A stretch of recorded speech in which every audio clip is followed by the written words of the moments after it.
You can look at it as I suppose, as a leg spinner looking at it, I go, it's the perfect leg break. It's what you dream about as a leg spinner, to bowl that all the time.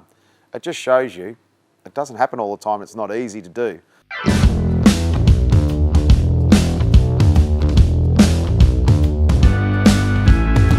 Well, it's a Pineapple Collins. We've gone through all the rest so far that we've done today. And the only reason I give this one to Mr. Gatting is because if the ball had been a pineapple, he would not have missed it. He would have eaten it. So thanks, Gat. Thank you for missing it. I'm glad it wasn't a Pineapple Collins. But look, it was, for any Australian or English player, playing in an Ashes is it defines your career, what you do in the Ashes cricket. So for me to play in a successful era of Australian cricket team, where I think I played 8 or 9 series, we lost 1 in 2005, was pretty amazing. We dominated England.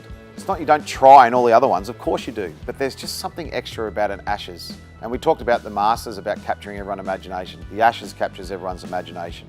But going back to '93, my first ever Ashes series, I remember watching growing up Jeff Thompson, Dennis Lillee, Ian Chappell, all these guys, John Snow, Boycott, Botham, all these guys for England and Australia.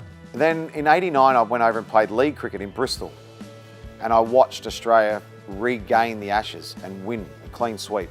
And watching Merv steam in and watching it give it to the Poms, it was like, I hope one day that I could actually do that.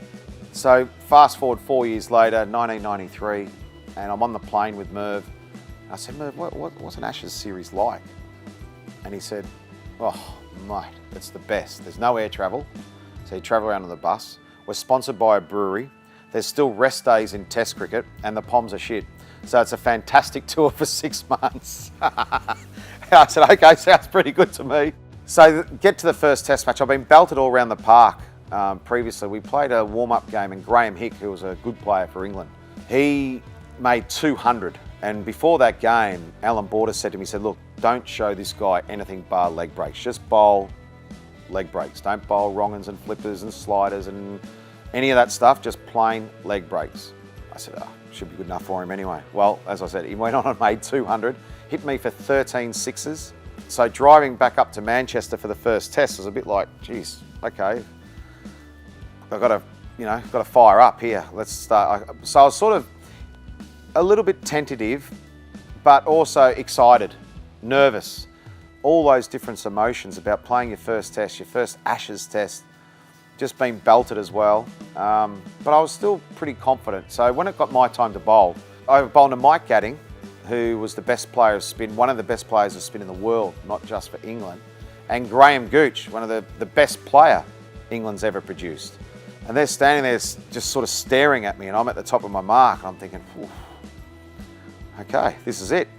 I just thought, right, just rip this leg break, just spin it as far as you can. Don't worry about where it goes. Just spin it as far as you can and send a message to Graham Hick, who's up there, and the rest of his teammates. Just rip it.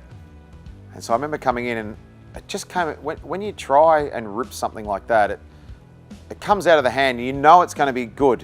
You don't know what's going to happen down the other end. It might spin too far and miss the bat. They might play a great shot. They might edge it past slip. Anything could happen. They might try and smash it, goes up there, and someone drops it. You don't know what's going to happen, but all I knew when it left my hand, that it was a good ball. And I knew straight away. Then it sort of happened in slow motion. I remember Gat sort of following the drift, and then it sort of just stopped and spun past his bat and just bit the outside edge and then just clipped the top of off stump. And it was one of those moments where you go, yes, I was so happy that I took a wicket. But to do it with your first ball was a fluke.